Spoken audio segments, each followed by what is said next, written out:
All right, welcome to the Everyday Rabbi, episode 2. We have the guests just becoming more and more interesting.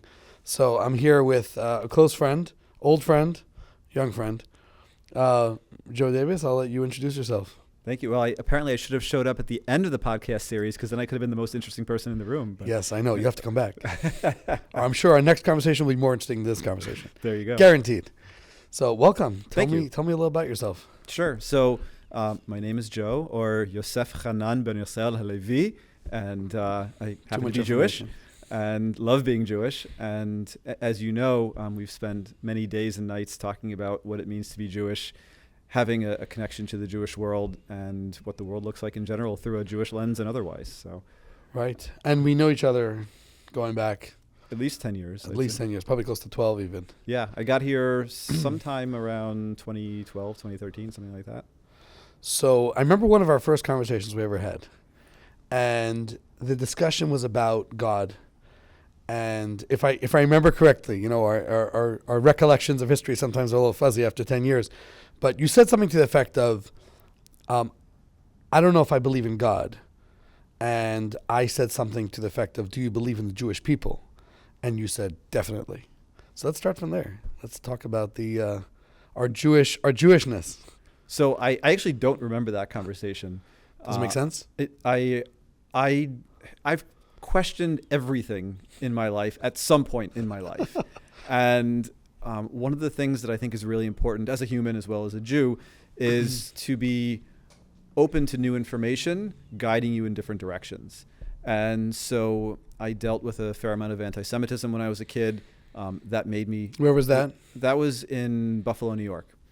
And so there were ranging from fairly minor things to fairly significant things. And it was not the most comfortable thing to be a Jew. And so as a kid, when something is uncomfortable, what do? You learn to back off from it. And so when I was probably single digits and early teens, there were certain things that I loved about Judaism and being Jewish, and there were other things that caused discomfort, let's say. And then when I was a teenager, I joined BBYO. I'm sure you're familiar with BBYO, and NCSY and several different Jewish youth groups. And it was a wonderful experience because it was the first time in my life that I was with other Jews my age that were proud to be Jewish. My parents were proud to be Jewish. I had a lot of family that was proud to be Jewish. I have family that ranges from secular kibbutzniks to ultra-Orthodox, kippah, payas, etc. So I was exposed to the full spectrum, but I wasn't on a daily basis interacting with Jews my age who had a pride in being Jewish. And these were not, some of them were more religious, but most of them were not overly religious kids. They were just connected. And for BBYO specifically, they picked me to be the bow. So explain what that means. So in BBYO, you have guys events and girls events. And the guys pick one girl, who they call the sweetheart, to come to all their events and report back, and vice versa. Like a spy. Like a spy, yes. A friendly spy. And so that was a great way of getting a teenage boy with hormones to continue coming back to something Jewish. And so I got to go to all the girls' events and then come and report back. This is how it started. This is how it started. But not a lot of debate and disagreements on the girl side, right? Not as much. I don't remember that part of it. A lot of emotions, a lot of feelings. Yeah. But you started this by saying, I don't know if I believe in God. And I think at times in my life I questioned it. But for me now, where I've settled, at least for the moment and have been for a while, is belief is something that you don't experience. Belief is something that you don't feel. It's something that you think might be there because of indications, but I feel God. And so I don't know if I've evolved since our conversation, or you're thinking of a conversation with someone else, or I've changed multiple times. The second half, I think, is accurate about the Jewish people.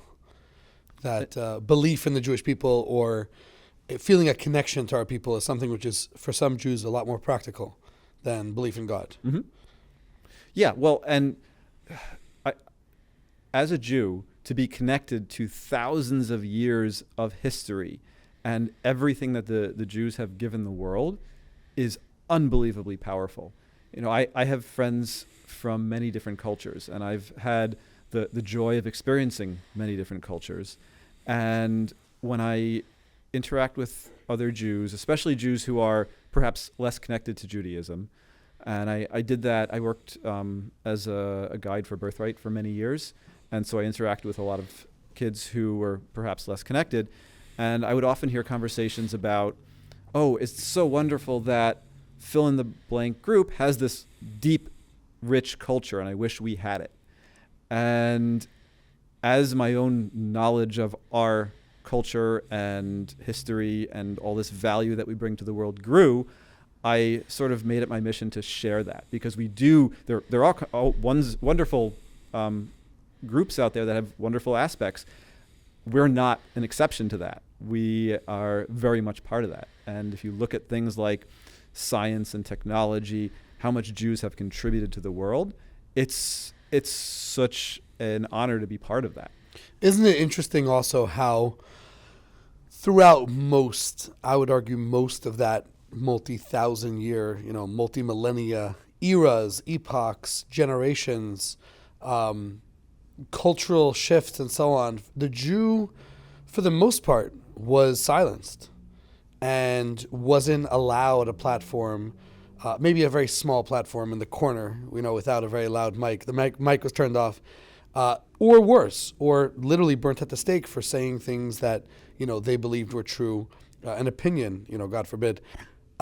How does that, how do you think that that's changed in the last 50 years, 100 years, 20 years? Well, so in order to innovate, by definition, you have to question what is considered established fact at the time. And I think many societies focus on keeping in line, on not questioning.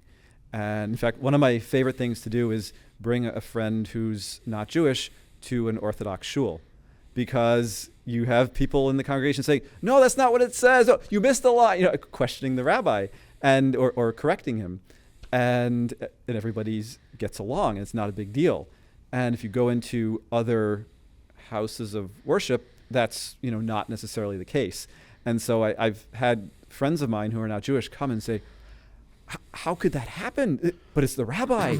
And of course, you treat a rabbi with respect, but respect is different. Respectfully disagreeing. Right, exactly. And that's part of Judaism, is debate and questioning. Not only are we taught to question our own history and religion, but we're also taught to question and debate everything. And so I think that one of the reasons that Jews have had the success that they had while being under the thumb of a different group around the world, being silenced, not having the freedom to live their lives the way they wanted to, is they had to innovate. They were forced to. So they had thousands of years of being forced to innovate. And so now in today's world, where Jews have that freedom to innovate, you see that the heads of almost every big tech company or founders are Jews. Facebook, Google, WhatsApp, you can just keep going and keep going. And so now that we are allowed to function in the world as equals to everyone else, it's allowed us to flourish. But there's this term called farming the Jews. I don't know if you've ever heard it. And historically, countries or groups would bring in Jews when they wanted to stimulate their economy. And then once it reached a satisfactory point, they would kick them out. And then the country would collapse. And actually, there's a fascinating statement, almost like it's a fact of life, and you could observe this in history. Both students of history in a very I think history is a fascinating treasure box of so many examples, and those who don't learn from history are doomed to repeat it. And unfortunately, it feels like we're repeating a lot of mistakes that people have made. Someone was talking about what's going on in Israel the last 11 months now, and said, "Bro, you're failing an open book test. Like, we know how this goes, we know how it ends. We've seen this over and over throughout history." But I think that one of those examples of history is this concept of constantly seeing the same disagreements, the same sort of problems, inconsistencies with respect to the Jew. So, for example, the Jew is an opportunity. The Jew is, let's bring him into our country, but not too much, opportunity, too much responsibility. And then when they feel that the Jew is sort of lasted his welcome, then the Jew leaves, and the country seems to collapse overnight. I mean, you can think of 16th century Spain. You can think of Russia. I mean, Russia was the superpower of the world. We forget just as recently as a couple decades ago, and communism fell, and the Jews left. And what's Russia today? Russia is a fraction of what it used to be. And definitely not the USSR of then. So there's I think a spiritual component to that. There's also a material component that the Jewish people are dedicated to, contrary to maybe some of the narratives on social media today, is that we want our countries to succeed. We want our world to be a better place. We're trying to innovate, whether it's in the Talmud, whether it's in Jewish law, or it's on the playing field. We want every aspect of our life to be as good as it could be, and we work very hard towards that. And I think that this narrative lately that it's not a new narrative. It's the late narrative that has come up over and over whenever, the Jewish people are criticized is, we're selfish and self-serving and so on. And this idea that we're really here to serve humanity and not just ourselves, which is really an old Jewish idea, or lagoyim, right? To be a light unto the nations. And it's interesting, maybe we could talk about this for a moment, of this idea of being chosen, which is very controversial for no good reason. If you choose to help somebody, if you choose to be a coach, if you choose to be a mentor, if you choose to be a facilitator of something good in the world, why would that be critiqued? That should be admired. So, how do we talk about this? What's your inner perspective on this? Good question. So I just want to go back for one sec to what you said. In thinking about why Jews bring innovation into the world, make a country better, I think it's partially due to our religion, our belief system, our moral code. Another interesting aspect is that when Jews study Torah, and I think that even for Jews that don't study Torah, this has been this part of Judaism has been kept, is that you debate. So when you're a yeshiva bocher, you sit down and you study Talmud, and then you argue about it. And what does this mean? Why does it mean this? Well, what could it mean this? And you and I do that. And so constantly. Maybe too much. There's no such thing as too much. But I think that again, for Jews who have never picked up a Chumash, the 5 books of Moses, the Torah, a Talmud, etc., this memory, this common memory of study and debate has continued. And so it permeates all aspects of our lives.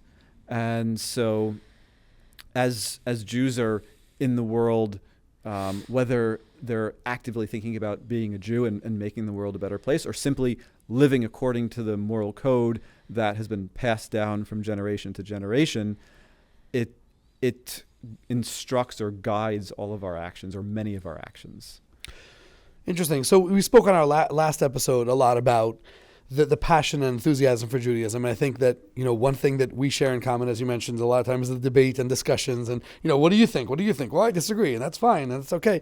And I think that the most important aspect of any debate is the yearning to learn, the eagerness to find a solution to the reason why you're asking the question in the first place. when people argue, people tend to think that there's some sort of emotional discord between two people.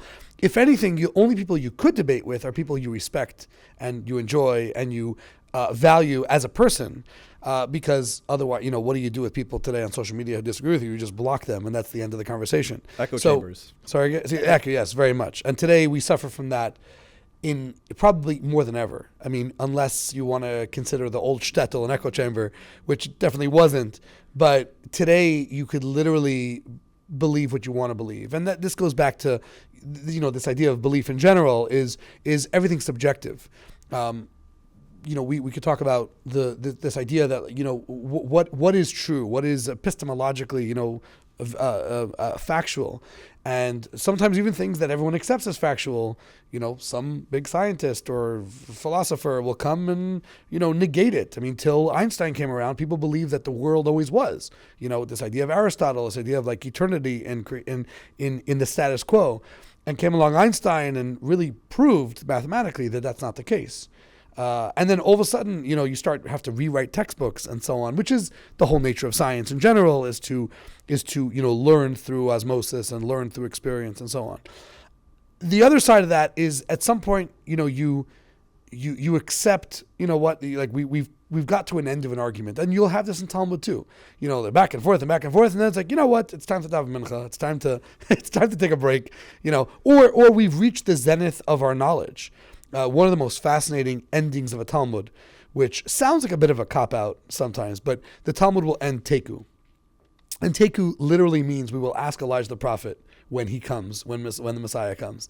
And it sounds a little bit like a surrender. But it's also the truest and most logically honest answer, which is, we don't know. We've heard both sides. We've gotten to the extent of our experience, our knowledge, our thinking, our prowess, and I guess it just is what it is. And one day we'll find out. So to kind of boil down to its essence, what you were saying, I think we're talking about the difference between trying to prove you're right versus seeking truth. And truth is hard to find. Proving you're right feels good in the moment, but does it move us forward as a people? Right. And so I love the idea of seeking truth, and I think that's what we often do, which is why we can agree or disagree, but still have fun and be friends, and because we have the same common goal, right? We're not working at odds. You're not seeking truth, and I'm just trying to be right, and vice versa. And so doing that in the world at large, I think if more people sought truth and didn't just live in their echo chambers, and as you know, with social media and such now, it's easier than ever because the algorithm learns what your perspectives are and then just shares that information with you, and you don't get exposed to other things. There's this great quote, I believe, from Mark Twain, which is, if you don't read the newspapers, you're uninformed. If you do read the newspapers, you're misinformed. And so, it's hard to find truth, and there's always agenda. But if we spent more time seeking truth and not just trying to be right or reinforce what we already believe or know to be true, I think things would be better. So it's interesting you talk about the word truth. In Hebrew, the word truth is emet. Emet. And or emes. Das is the emes. Emes, right? That's Yiddish. Yeah, depending on where in the world you're from. So what's interesting about the word truth is that in Hebrew, you can't appreciate this in English as much, but in the Hebrew emes, you have the first letter of the Hebrew alphabet, the middle, and the end. And one of the factors of truth, one of the characteristics of truth, is that it's consistent. The opposite of truth is generally associated with things like hypocrisy or dichotomy or contradiction. And contradictions could be reconciled, but there also has to be a consistency. When you want to build an argument, so you have the foundation, and then you're building a first floor, a second floor, a third floor, fourth floor, and you're entitled to build as high of a construct as you can. But if the foundation is faulty, eventually the upper level of the floors is going to collapse.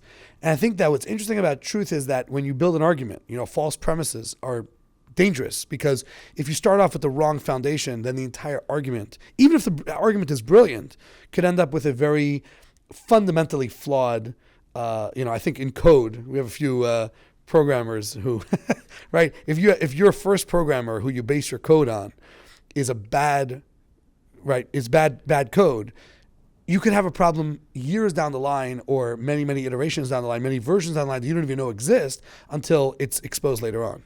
We have a term for that. It's called garbage in, garbage out. And so actually, I've been having interesting debates with ChatGPT because... Me too. I know. And so it can certainly do things like write code, but it's trained on information that was created by humans, and some of that information is flawed. And so when it talks to you, it's based on information that at the ground floor, at the base level, may not be correct, assumptions that may not be correct. I actually had a fascinating conversation about black holes with ChatGPT, because I said... Is this the latest version? Presumably, latest version. This is 4, not 4 small o. Got it. So it was the last version. And I asked it, I said, are black holes established fact? And it said, yes. And I said, how do we know? And it gave some things. And I said, yes, but has a black hole ever been proven? And it said, yes, it has been proven, and explained why. And I kept questioning it, because the fact is, there are things that indicate that what they believe is an area in space that you can't see through and has all the characteristics of what they presume to be a black hole is a black hole. But of course, no one's gone up to a black hole and knocked on the door. And so while it's established that all the indications point to that it's true, it's theoretical physics, is that what we categorize it as? Yeah. And so there's many things in our lives which correlation and causation are not the same thing. And so to say that something is absolutely fact without being able to prove it, and when I say prove it, I didn't really realize that prove it was such a subjective thing, but in my debate with ChatGPT, I learned that proving it is somewhat subjective, depending on... Completely subjective, I think. I had a funny discussion. It wasn't even a debate. It was very curtly telling ChatGPT was wrong. So I asked ChatGPT how many days are in the coming year, 5785. As we know, we're about to celebrate the new year, Rosh Hashanah, in a couple of weeks. And I said, looking for the data, I didn't have the answer, but I had a general idea. Mm-hmm. And I said, how many days in the year? And it said, well, this year is a leap year, so therefore there's 383 days in the year. And I said, no, it's not. It is not a leap year this coming year. Last year was a leap year. And it said in its curt and, respectful tone, my apologies, you're right, this year is not a leap year. And then start to tell me how many days would be in a non-leap year. What's going on? What is wrong with the aggregation of data? What's the problem? Well, so ChatGPT at its core is a prediction engine. It's trying to predict the most likely output based on input. And it's not an accuracy engine. It's a prediction engine. And so there's, first of all, again, the information that it's trained on may or may not be correct. Second of all, it is predicting likelihood of output based letter by letter and word by word. And then there's something called temperature. And so they baked in this idea of temperature because they didn't want the AI to always give the same output based on input. If you said, tell me a funny story about bagels, or write an ode to gefilte fish, which I actually did have it write a fantastic ode to gefilte fish. I'll send it to you. They didn't want it to give the same answer every time. And so temperature is a number between 0 and 1. 0 represents the most accurate output. 1 represents the most creative output. And that number is constantly changing, and you don't know what it is. Okay. So it might be being more creative one time and more accurate another time. So it's interesting because arguing with ChatGPT is very different than arguing logically or Talmudically. Talmudically is probably more consistent with logic. in the sense that there is a scope of knowledge, and you're expected to know that scope of knowledge. Obviously, if you're arguing constitutional law, it's different scope of knowledge than if you're arguing, Jewish agricultural law, or court law, judicial law, and so on. And Judaism has many, many different spectrums within, the legal construct. But what's interesting is that I remember this in yeshiva, like you were expected to know so much about the topic.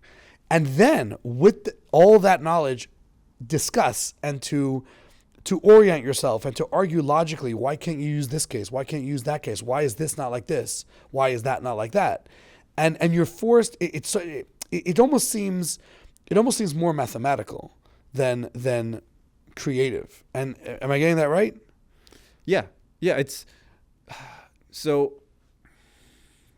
The idea of artificial intelligence is not new, right? Machine learning has existed since the 60s. And there have been certainly steps forward, but I feel like the biggest step forward now is that it's the democratization of it, meaning that you have so many people able to interact with it because you don't have to be a programmer, you don't have to be a software developer. You just have a natural language model, large language model that you can speak to in common terms. And yes, computing power has gotten better. They've hit a critical mass of knowledge. All these things are true, but the types of conversations that you and I are having with it would not have been possible for the average person previously. Mm-hmm. And so we're seeing humans are not perfect and algorithms are not perfect. Depends how you define perfect. But I mean in terms of always presenting true information or accurate information. And so with AI, it's as good as the information it was trained on, its ability to form connections. So just like we have neurons, the AI, you know what GPT stands for in ChatGPT? Remind me. The G is generative. It's generating something. The P is pre-training, which refers to the way it was trained. And the T is transformer, which is essentially the digital neuron. And so the connections between the digital neurons have to have been formed in order for it to give an output that is related to what you're talking about and then accurate.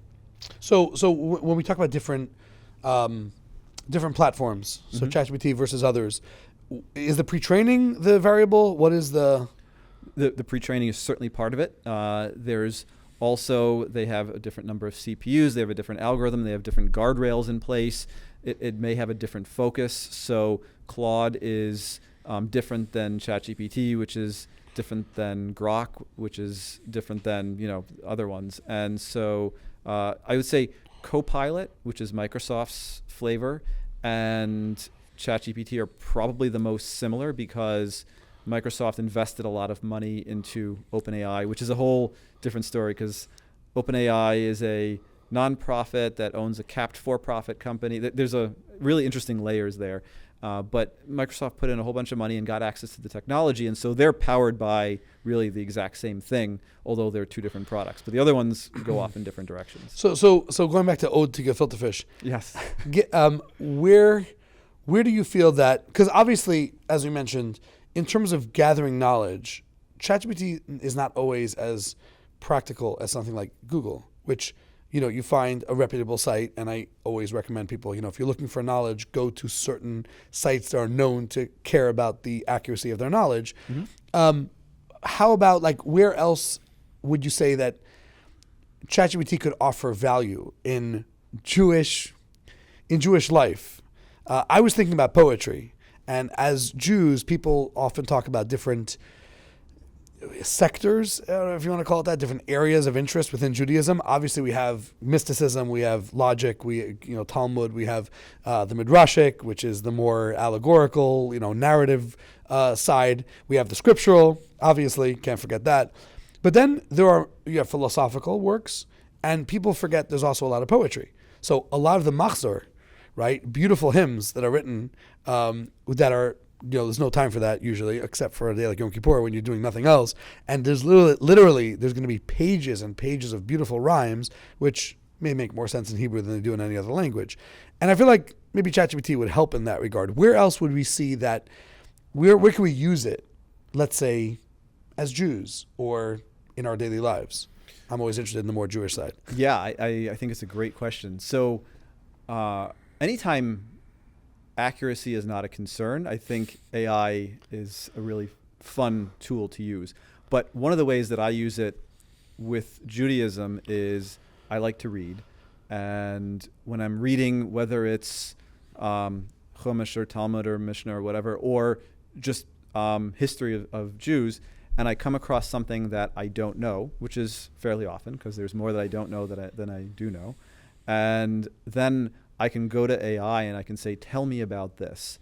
So let's say you don't know who Moshe was. And you say, tell me about the biblical figure of Moshe from the Jewish perspective. It will give you an overview. And you can say it in a funny way. You can say, tell it to me as a Dr. Seuss story. And maybe that's more relatable to you. Or give me it as a Wikipedia page with references. You can, and by the way, asking AI for references is really interesting because either it will get it right and give you a real reference, which I find to be the most infrequent result. It will give you a reference that is broken and just doesn't actually click on it and goes nowhere. Mm-hmm. Or it gives you a reference which links to something that seems like it backs it up, but it actually doesn't. And so I think that's one of the areas that they really still need to work on is giving accurate references for source material. But everybody learns differently. And some people like reading very straightforward textbook style information.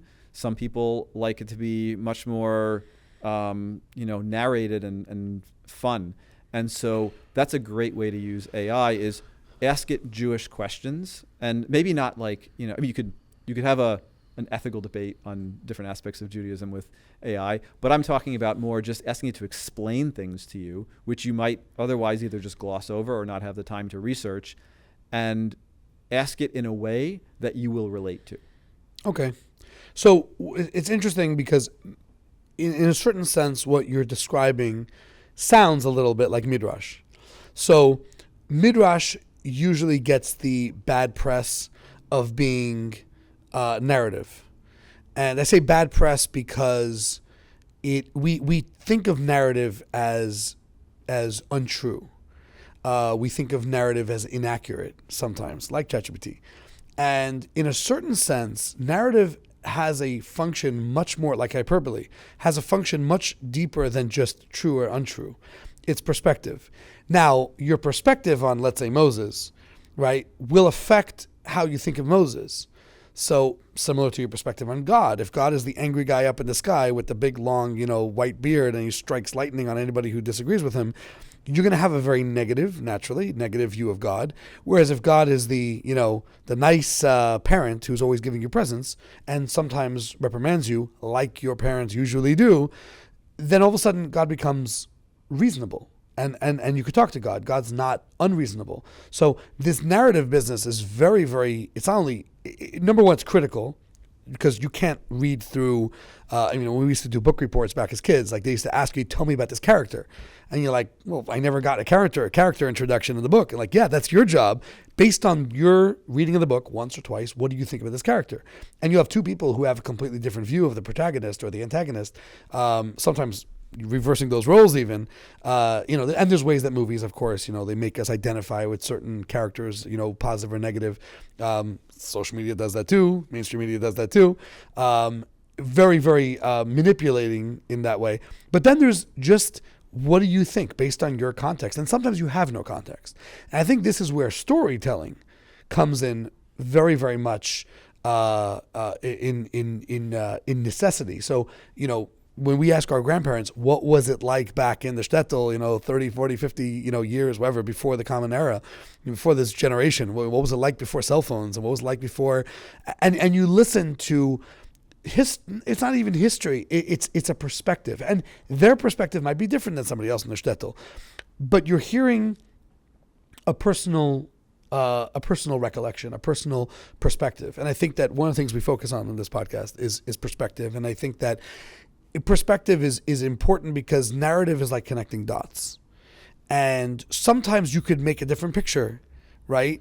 Which means something very different. I mean, this is psychologists do this all the time, like, the Rorschach tests and so on. What do you see? And based on what you see, what you project is really what your reality is in a certain sense. If you're a negative person by nature, or you were perceived, your background is negative, you had a lot of trauma in your life, you might see the world as negative. People are out to get me. If you have a much more positive, healthy perspective on life, then you might see the world as very giving and very abundant and very generous. So the midrashic, to me, is not only, hey, this is, one perspective on this. It's like, what does the Torah say about who Abraham was as a person? Because the Torah literally starts from 75. He was born and then 75 years old, and then God speaks to him, which itself is like, what you're missing. Who is he? Where does he come from? Who's his mother? Like, where was he raised? All these questions, which I'm sure I'd love to ask Chachubti to find out what they think, because they obviously didn't read the Medrash. Well, but so that's a perfect example where you can say, okay, so here's the setup. It doesn't talk about him until he's 75, really. And in future Jewish texts, so anything written afterwards, is there an explanation of why? And what are those explanations? And of why it's lacking? Yeah, of why it's lacking. And so it'll give you if there is, sure. It'll give you a summary. Right. And so then you can dig into each one. So as opposed to after spending, years of your life studying, which I'm not saying don't study, you should, but to initially spark that interest, you can basically use the power of artificial intelligence to sift through tens of thousands of pages of information and zero in on what interests you, and then allow you to go deeper. That's, if I had to sum up the way I use AI, it's find what I'm interested in, and then help me understand what questions I should be asking in order to dig deeper on my own by going and picking up a Chumash or another book. So maybe segueing away from AI perspective and then going back to like the academic side. Yeah. What I find often so interesting about the academic side, the academia, which again, I'm going to a certain aspect of academia, which is, the Jewish perspective of Judaism, or the Torah's perspective of Torah, as it was presented for thousands of years. And you could study, all the books. You can go through all the, many people haven't gone through those books. And that's a shame, because there's a wealth of knowledge out there that we had a guy here, we used to talk often, and he was always fascinated by the fact that the stories that the Medrash shares are stories that are so fantastic you cannot make them up. And I'll explain why I think that's so. When Hollywood tries to make a film about Noah or Abraham, what they end up realizing is that you're lacking context. So what do? They make it up, right? Which you would expect people to do. And there's this fascinating quote from Tom Clancy I always enjoyed, which is that the difference between fiction and reality is that you can't make up reality.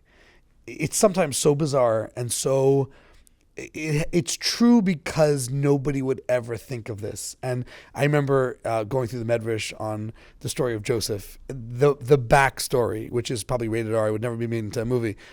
And I remember we had a college student there with us, and he was like, he was floored by what the Jewish perspective on what was going on.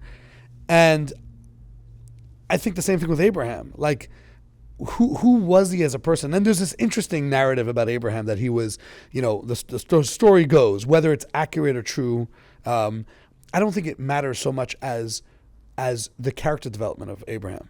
And the idea is that he was once in his father's idol shop. His father had an idol shop. He was retailing these different idols, the idol of It's okay. I collected G.I. Joes. God, we've all done the god of this, the god of that, god of fertility, god of love.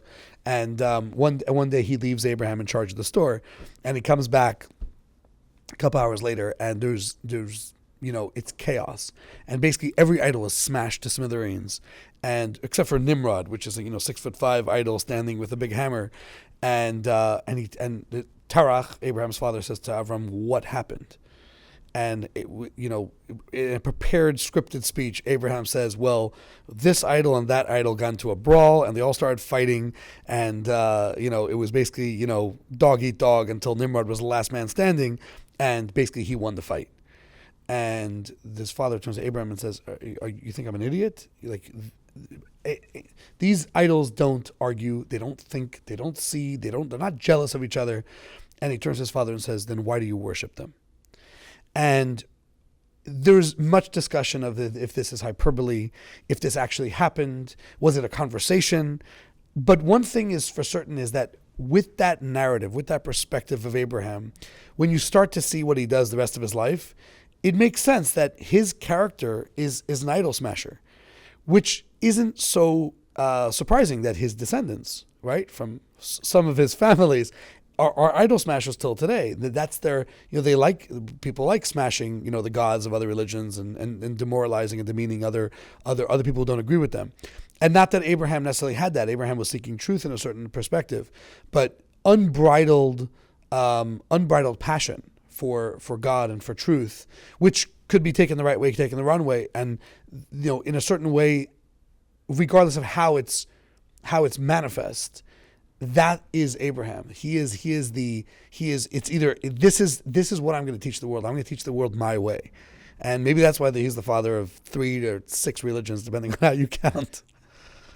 Yeah, this is not directly related, but it just, what you said sparked something in me.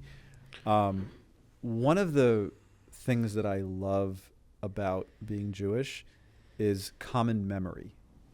And what I mean by that is I can meet a Jew anywhere in the world and have a connection to them because of our thousands of years of history. Is that epigenetic? Or is that just culture? I don't know.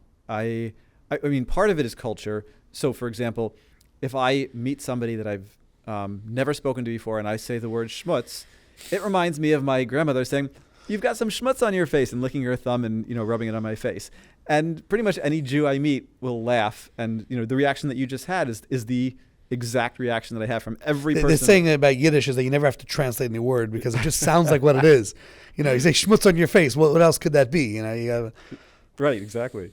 So part of it is certainly cultural, but is there something deeper? Is there some deeper bond? And I that's something I'd love to explore. I don't even know how to begin exploring it, but I definitely feel a connection.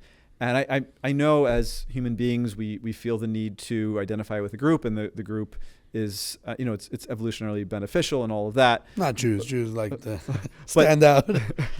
But there's definitely a connection, and a deep connection that I feel to Jews.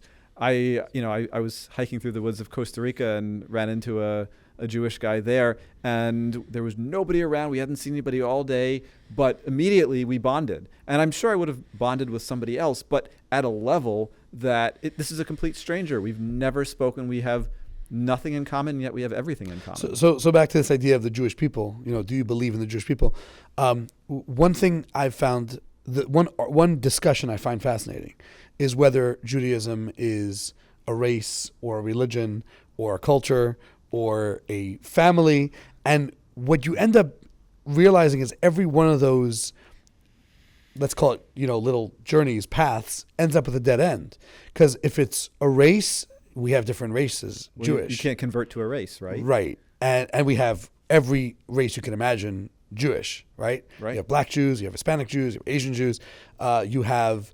As my great uncle said, you have orange Jews. Yes, you apple do. Jews. Yes, and then you have nationalistic differences. So you had Russian Jews and Polish Jews, and they were fighting each other on two sides of Or Moroccan Jews and Russian Jews. Yes, I don't know if they were fighting per se. No, but they. So in Israel, when there were Moroccan politicians, the Russians had an issue with them, and vice versa. Right. So then there's the nationalistic differences, but I'm focusing on the fact that there's even a nationalistic divide. American Jews versus Canadian Jews. The other version. Is it really that different? And then I'm often asked the question: are you an American Jew or a Jewish American? In English, the noun is always second. So some reason the second word you use is more important than the first. So if you're a Jewish American, then you're American first, and then you're Jewish is your adjective. You're describing the type of Jew you are. If you're an American Jew, then you are a Jew, and the type of Jew you are is you're an American Jew. And I've always answered that I'm an American Jew. And the follow-up is why. And my answer is that, let's say I was, living in somewhere in the north part of the country, and for some reason there's some sort of war between Canada, some hypothetical war between Canada and America, and the border changes, which it often does during war.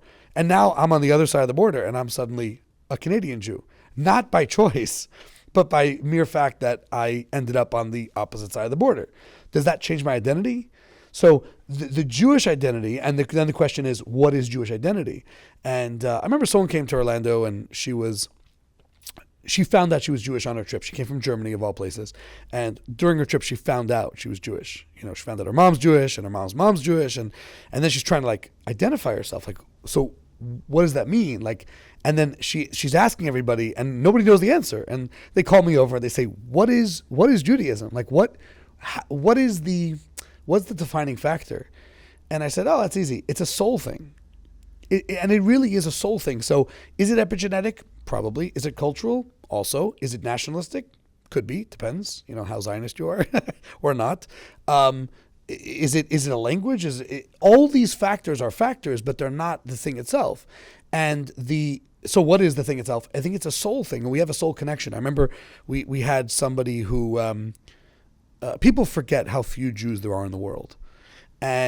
Or they never knew in the first place. Right. They imagine there's a billion or something. Right. And I remember... Of the world's population. That's often what I get is I'll ask people, what percentage of the world do you think are Jews? And they'll say, 10%. Right. Maybe in Miami. Or New York City, right. in Lower East Side. It's just fascinating how many people are just unaware, and they'll be dating a Jewish girl, them being non-Jewish. And then the girl will have, this happened to me, and a bunch of Jews come over, and all of a sudden she's connecting with them in this sort of more than friends, family. We are family. And her boyfriend is confused, I never met these people in my life. I didn't even know their names till 5 minutes ago. And you're talking to them like you have 1,000 years of history. And she's like, we do. And I think it's such a fascinating phenomenon that wherever we are in the world, and I've met Jews backpacking in New Zealand, and I've met Jews in the mountains of India, and there's an immediate connection. And the language, both of us speak a basic Hebrew, at least enough to get by in a conversation, and you could say shalom. And my father had this experience on a plane where he's sitting probably in the front row, and he was actually sitting next to a pastor, and they small talk back and forth, and this Jew walks on the plane and sees my father and he waves, and okay, nothing of it. A couple of people, this is probably JetBlue, JFK to Orlando, so I wouldn't be surprised. And the next guy comes on, Jewish yarmulke, whatever, sees my dad, nods his head. So the pastor turns to my dad and says, "Do you know that guy?" My dad says, "No idea." Okay. Another couple comes on, a family, 4 kids. They're going to Disney World, right? Sees my dad, shalom, shalom. And at this point, the pastor turns to my dad, he's like, "Why are they saying hello to you?" And my father says, "I don't know, because they're Jewish." And he says, there's probably been 18 Catholics who walked on this plane, and they didn't look at me edgewise. And my father thought that was just a very meaningful experience, in that we have a connection to each other. Sometimes Jews don't say hi to each other, maybe in New York City, but then suddenly the same 2 Jews will be stuck in an airport in Honolulu, and they'll start talking really fast. Yes. Well, okay, so that brings up a really good question. I'm actually going to now even question what I'm saying here. But when I walk down the street, someone doesn't necessarily know that I'm Jewish. Now, when I tell people I'm Jewish... I can't say the same. 99% of the time they say, I knew you were Jewish. So I guess they figured it out. But for you, you are obviously identifiable as a Jew. And so it's remarkable to me that I meet as many Jews as I do, and we figure it out, because neither of us are wearing it, on our foreheads, but we figured it out. And it happens to me all the time. But you are obviously a magnet, right? So you people see you and they know, and so they will nod or connect with you or intentionally come talk to you or acknowledge your existence. And My favorite was I was in a Starbucks once and someone came over to me and asked me if I was Jewish. And I said, how'd you guess? So, yeah, it happens. My perspective on this is that in addition to being a proud Jew, I believe that when a Jew sees a proud Jew, they become proud to be Jewish. And I know this story that it goes around the Chabad community often, and it's told over, as you'll see, as a sort of encouraging story, but it's actually empowering as well. And the story goes that there were these two young student rabbis who were sent to some godforsaken city in Texas, mind you, probably in the 70s, where there was not much Judaism going on. Definitely not in this city. And they were supposed to scout out the city. This was how a lot of Chabads actually started way back in the day, is that they would go to certain cities that didn't really have an established community, try to knock on doors, check the phone pages, those days, Cohen, Goldberg, Greenberg, make some phone calls, get some doors slammed in your face, get some, phones hung up on you, and basically send a scout report back to Brooklyn, and they would gauge based on the interest and based on different factors whether there was something to talk about having a Jewish community be established in that place. So these two young students go through this entire city, make phone calls, knock on doors, zero results, like zero. And they felt like we wasted our time. So they go back to Brooklyn and they had a private audience with the Rabbi. And they were upset in a certain sense. They felt useless. They felt that they were failures. And the Rebbe basically said to them that when a Jew walks with a proud demeanor, with a proud posture, with a kippah, with tzitzis, in an open way, out of the closet Jew, as they call it, it creates an environment, it creates an influence in the city. And they interpreted that answer as sort of an apologetic, like the rabbi's trying to make us feel good, even though we accomplished nothing. And that was a story. Many, many years later, these two young students are now married. They have children, and they're living in Brooklyn. So there's a Farbrengen, which is a Yiddish word for a gathering, and everyone's talking and sharing meaningful stories. And someone, I guess, had a very similar experience to this student, who's now older man, and he says, "Listen, I'm going to tell you what the Rebbe told me. You take it as you want." And he tells over the story. Tells him that the Rebbe said every person has an influence, regardless of where they are.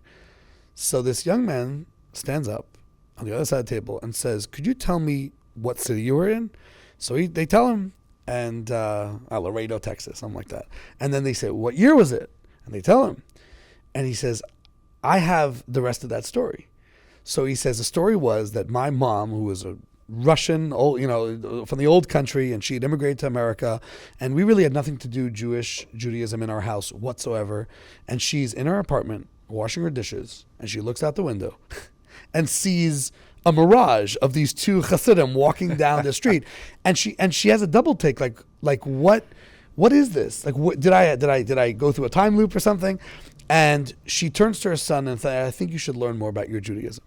And she ended up putting her kid in a Jewish school, and from there he went to a yeshiva, and he eventually became an out-of-the-closet Jew as well and embraced his Judaism. And now he's sitting at the table and said, "You guys changed my life.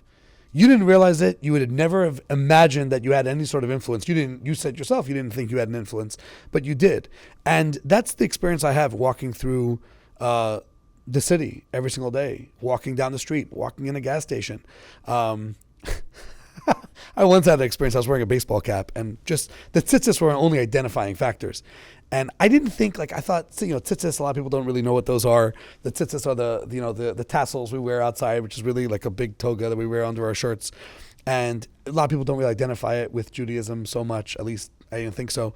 And I walk into this gas station, and from across the hall, across the room, I hear, "That's the coolest looking rabbi I've ever seen." and it was just a reminder to me that I had a very similar experience in Vietnam, where I was sitting in a bar in Vietnam, and from across the room, I hear in slang Hebrew, "Ahlan," which is "What's up?" And I turn around and I see these two Israelis, and the first question they asked me was, "Ata Chabad?" What are you doing here? Not surprised to see a Chabadnik sitting somewhere in the mountains of Vietnam. And it was a reminder that wherever you are, you could think you're off the beaten path. You could think that nobody knows who you are. You could think that you're camouflaged, but we're not. And even when we meet each other, sometimes you're like, "Is something Jewish by any chance?" And they're like, "How do you know?" And like, "I'm Jewish." "Oh, you're Jewish." And I don't know. I once read that there actually is the ability to detect a Jew from his sort of spiritual aura, and most of us can't do it properly. But there's a Jewish way to do stuff. There is. I wonder for you if you feel a constant sense of responsibility, because I feel a sense of responsibility to represent the Jewish people in the world. But again, I am not always recognizable as a Jew. And so if I see an opportunity, I try to take it to represent Jews well in the world. But it's not like every moment of every day I have that responsibility. And for you, being constantly recognizable as a Jew, do you feel a constant, maybe weight is the wrong word because that has a negative connotation, but to always be on, just like you trying to always be a comedian and be funny is difficult. Trying to always be the best version of yourself. I don't know if I consciously think that every day, but I definitely do feel that role. I feel that responsibility as, I think every Jew should feel that to a certain extent. I also understand that people are sometimes intimidated, and the I don't know if it's the beard, I don't know if it's the glasses, I'm not sure what it is, but sometimes people notice and they want to ask, but they're afraid to ask. I'm talking Jews or non-Jews, and people come over to me and say, "Do you mind if I ask you a question?" And I'll be like, "Sure, shoot." And then they'll say, "Could I ask you about your kippah?" And I'll say, "Sure." And they'll say, "Well, what is it? What does it represent? Where does it come from? What's the background?" And I'll tell them, and I always try to end the conversation with, "Thanks for asking," because I appreciate when people try to learn. Mm-hmm. There was a cute TikTok going around a couple of weeks ago of this woman who, obviously not Jewish, and just trying to figure out the kippah. Like, could some Jews weigh in? Like, what is this? Has it stay on the head? What's it made of? Is it magical? Like, what happens with it? And I think it's really, the world has to learn. And for so long we were in the ghetto. For so long we were bottled up and closed up and shut down and silenced. And instead of criticizing the Jew, instead of demeaning the Jew, I think that we're in an age of wisdom. After an age of, the internet already exists. The internet will tell you right, wrong, and everything in between. I think the question of wisdom is finding your truth and finding what makes sense to you, and that happens through conversation. And go to a Jew and say, what is it about? Why do you do this? Or what do you think about this? And the conversation and then when they learn something they didn't know before, they're fascinated. It's like, why did we not know this? Because we've seen the Jew in the world of physics. We've seen the Jew in the world of biology. We've seen the Jew in the world of philosophy or in comedy. We don't know the Jew in Judaism because that's always been more secluded and more private. And I think one of the purposes of these conversations is to sort of open up the door a little bit and to invite people in and sort of have conversations as deep and as diverse as the conversations may be about these behind the closed doors of what usually happens. Because so much of what happens in Judaism is behind closed doors, and we're just taking care of ourselves, and we're sort of traumatized by, just leave us alone. Am Yisrael Chai means leave us the heck alone, and let us do our thing in peace for the first time in history. And I think that the Rebbe reminded us that that's not enough. We have to also be extroverted Jews. We have to also go out and sometimes invite questions and say, "Does anyone have any questions?" Or people are probably wondering what this is, or what this is, or what this is, or I remember putting on tefillin in Peru, and just seeing people look at me, and I said, "You're probably wondering what this is," and they were like, "God, yes, we didn't know if we could ask." I said, "Sure, you could ask." And I think the saddest thing is when we brush people off and it's not important, it's not for you. And I think that's where conspiracies come from, is when everyone shuts down. The rabbi who has a theory about, how did anti-Semitism start? And the theory is that, it says in the Bible that we're chosen. So you go to the first Jew and you say, "Okay, I'm interested. Chosen for what?" And they say, "Oh, we're not chosen." And they say, "Okay, that's weird." And then they go to another Jew and they say, "What does chosen mean?" And they say, "Oh, I don't know what you're talking about." And it's strange. You go from person to person, and then he goes to a conference in the big city, and he meets his friend, and he tells him about his experiences. He says, "That's weird. I had the same experience." They must be hiding something. There must be some sort of inner secrets that are being held from us. And I think that a much more practical approach is that the Jew is finally comfortable being comfortable. And I think that for the non-Jews, they have to really embrace the Jew and say, what do you think about this topic? And for the Jew, we have to be comfortable not being too comfortable and not being in our own corner. I think a lot of Jews, especially from the secular world, but Jews in general, are uncomfortable with the term chosen because it feels like they're saying either they're better, or it feels like they have this responsibility that everybody else doesn't have. And so many Jews that I talk to are uncomfortable with the idea of being chosen. Well, you mentioned our non-Jewish friends, and specifically Christians who don't believe in replacement theology, replacement theology is the idea that the Christians replace the Jews as the chosen people. But there's many Christians out there who don't believe that. They believe that the Jews still are the chosen people, and the Christians are a grafted on branch. And so the Christians that don't believe in replacement theology will often say to me, "It's so wonderful, it's amazing, you're the chosen people." And so they're often much more excited about us being the chosen people than we are. And so I think it's good to embrace it in the right way. It would be nice if we were as excited about it as they are. Right. And also, I think it was Spider-Man who said, "With great power comes great responsibility." I think it was his uncle that said it. It was his uncle, right. It was his rabbi. And I think that would be the simplest definition of being chosen.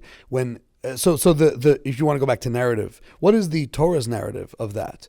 And one perspective I've heard is that God really wants society to be good.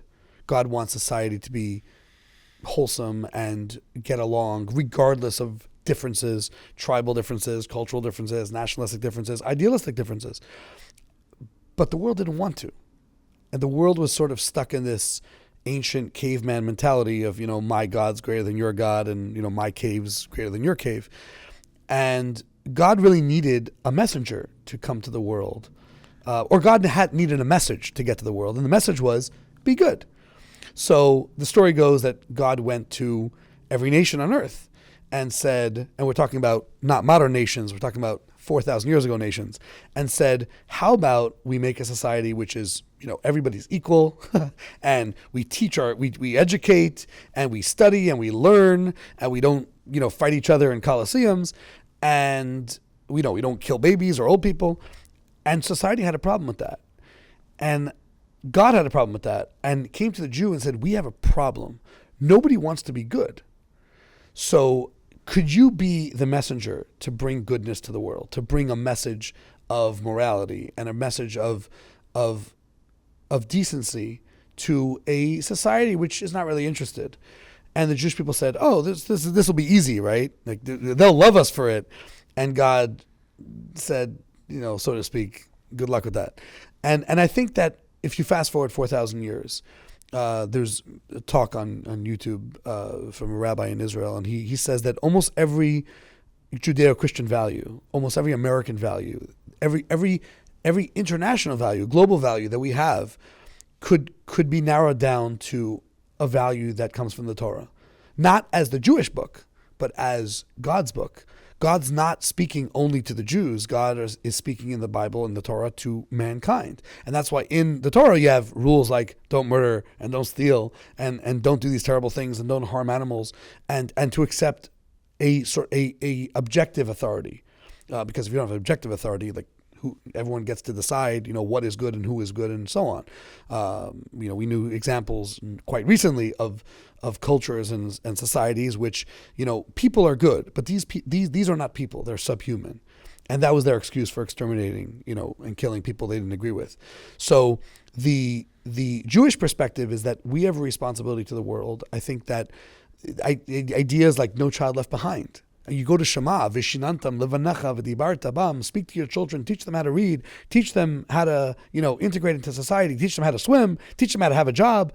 I mean, this is fundamental life. How do you have a society where, you don't have that education or that family unit or that responsibility from person to their neighbor?